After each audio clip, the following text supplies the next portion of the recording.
Women breaking stereotypes. The Ukrainian Ministry of Defense says female soldiers aren't fighting in the conflict in East Ukraine, but at the same time, they say that overall there are 14,000 women in the Ukrainian armed forces, more than 1,000 of which are in the Donbas region.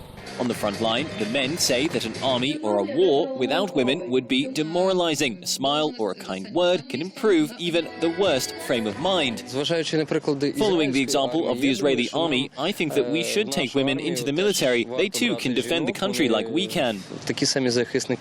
Of course, women want to do things their own way. They've even changed the grammar of a famous Ukrainian slogan to give it a feminine touch. We're all used to saying glory to the heroes, but we shouldn't forget the role of women in this war. That's why we've suggested the project Glory to the Heroines.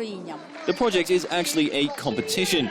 The participants are female soldiers. The object of the game, to turn military camouflage into glamour. Irina is among the women taking part. She lived in Greece for 18 years, but returned to Ukraine when the conflict began last year in the east of the country with Russian-backed militants. She wanted to serve, but no one would take her into their ranks. I wanted to serve in the field. They said to me, "You're a woman, you can't. We don't take women." I've got higher education, but it didn't make a difference. They said I would be a cook or work in communications. I told them I can do aerial photography, topography, but it didn't help. But Irina insisted, and now she's stationed at a Ukrainian military checkpoint in the Luhansk region with a submachine gun.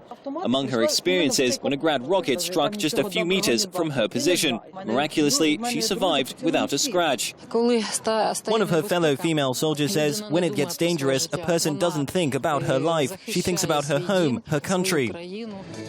Many of these women have now been demobilized, but for them, the conflict in East Ukraine is not over. They are still involved with the army, with refugees from the conflict zone, and many also help rehabilitate soldiers returning from the front line.